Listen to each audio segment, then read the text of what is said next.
फरवरी 2026 court ने राम भवन और दुर्गावती को पॉस्को एक्ट के अकॉर्डिंग डेथ सेंटेंस सुनाया, जो कि इंडियन जुडिशरी सिस्टम का सबसे एक्सट्रीम पनिशमेंट है। ये केस इतना ज़्यादा ब्रूटल था कि जजेस ने इस केस को rarest of the rarest case declare करा था। लेकिन इन दोनों ने ऐसा करा क्या जो इनको डेथ पेनल्टी मिली। जब मैं इस केस के बारे में स्टडी कर रहा था तो मेरे होश उड़ गए थे कि कोई इतना बुरा भी कैसे कर सकता है। इस केस की बाउंड्री सिर्फ इंडिया तक ही नहीं बल्कि इंटरनेशनल बॉर्डर्स इंटरपोल को भी क्रॉस कर चुकी थी। एक नॉर्मल सा दिखने वाला ये इंडियन कपल अंदर ही अंदर अपना मास्टर प्लान एग्जीक्यूट कर रहा था, किसी ने भी नहीं सोचा था। ये स्टोरी शुरू होती है राम भवन, जो कि यूपी के नारायणी टाउन में रहता था। वो प्रोफेशन से जूनियर इंजीनियर था in the government irrigation department, और वो अपनी वाइफ दुर्गावती के साथ एक रेंटेड अपार्टमेंट में रहता था। राम एक टिपिकल इंडियन अंकल था, 45-50 ईयर्स के बीच में। उसका काफ़ी नॉर्मल लाइफस्टाइल था। वो सबके साथ काफ़ी ज़्यादा फ्रेंडली था। उसके नेबर्स में भी उसकी इमेज काफ़ी ज़्यादा क्लीन थी, और सबको यही लगता था कि ये कपल बहुत ही ज़्यादा वेल एजुकेटेड और शरीफ है। उनके नेबर्स उन पे इतना ज़्यादा ट्रस्ट करते थे कि वो अपने बच्चों को भी उनके घर खेलने के लिए भेज देते थे, क्योंकि उन्हें यही लगता था कि ये जो कपल है ये हमारे बच्चों को भी अपने बच्चों की तरह ट्रीट करेगा।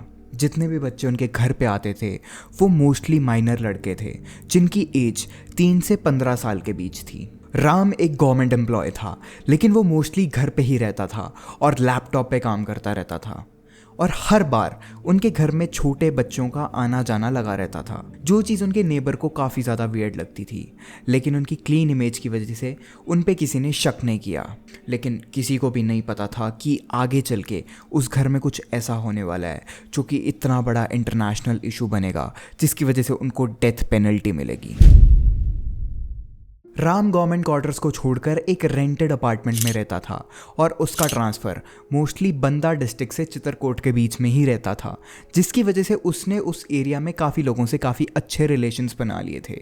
राम की इमेज हर जगह काफ़ी क्लीन थी अंटिल 2019 कुछ ऐसा होता है जिससे उसकी पूरी लाइफ चेंज हो जाती है।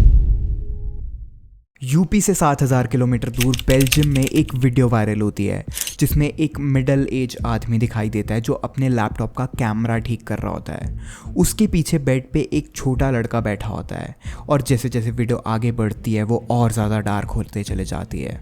कुछ देर बाद वो आदमी उस लड़के को अब्यूज़ करना स्टार्ट कर देता है, और पूरी वीडियो में बस यही चल रहा था। जैसे ही बेल्जियम पुलिस के पास ये वीडियो पहुंचती है, उन्हें समझ आ जाता है कि ये वीडियो बेल्जियम की तो नहीं है। बेल्जियम पुलिस इन्वेस्टिगेशन स्टार्ट करती है और उन्हें एक टिप मिलती है। वो उस टिप को फॉलो करते हैं और एक आदमी को अरेस्ट करते हैं, जिससे कि उन्हें एक पेन ड्राइव मिलता है जिसमें हज़ारों ऐसी वीडियोस थी जिसमें छोटे लड़कों को सेक्सुअली अब्यूज़ किया जा रहा है। उन सब क्लिप्स में एक बात कॉमन थी कि उन सब में बैकग्राउंड में इंडियन म्यूज़िक प्ले हो रहा था।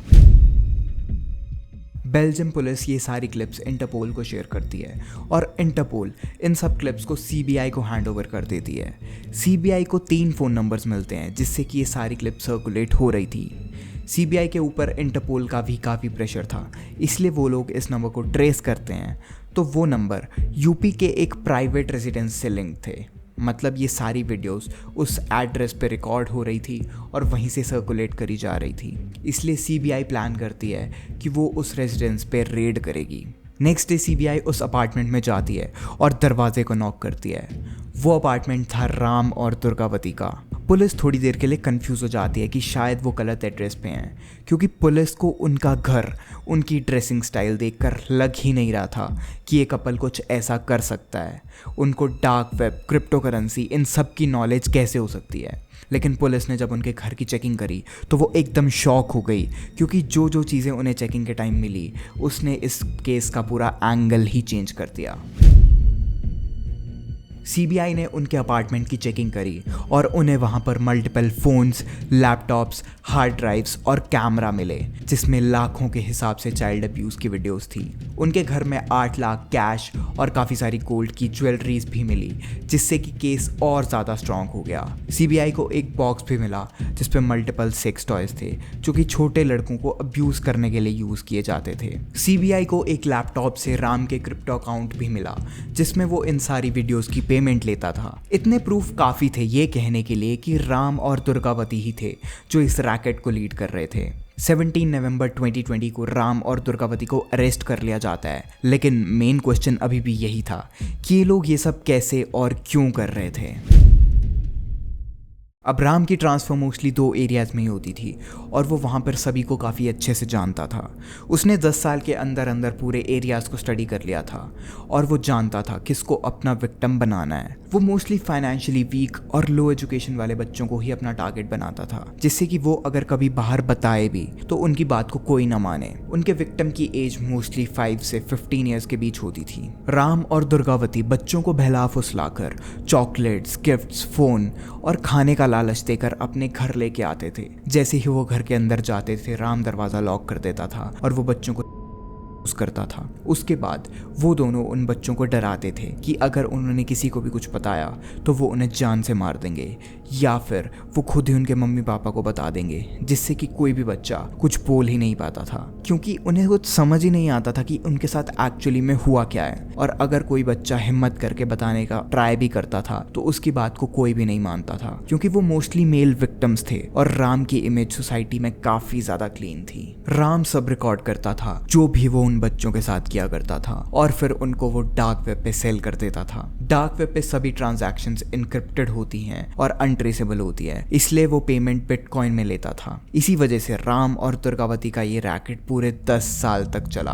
और उन वीडियो से उन्होंने लाखों करोड़ों रुपए कमाए। ये वीडियोस वर्ल्ड वाइड सर्कुलेट होती थी, जैसे कि चाइना, ब्राजील, यूएसए, लंदन, और लोग इन्हें खरीद कर एंजॉय करते थे। सोचो कितने फक्ड अप लोग हैं इस दुनिया में।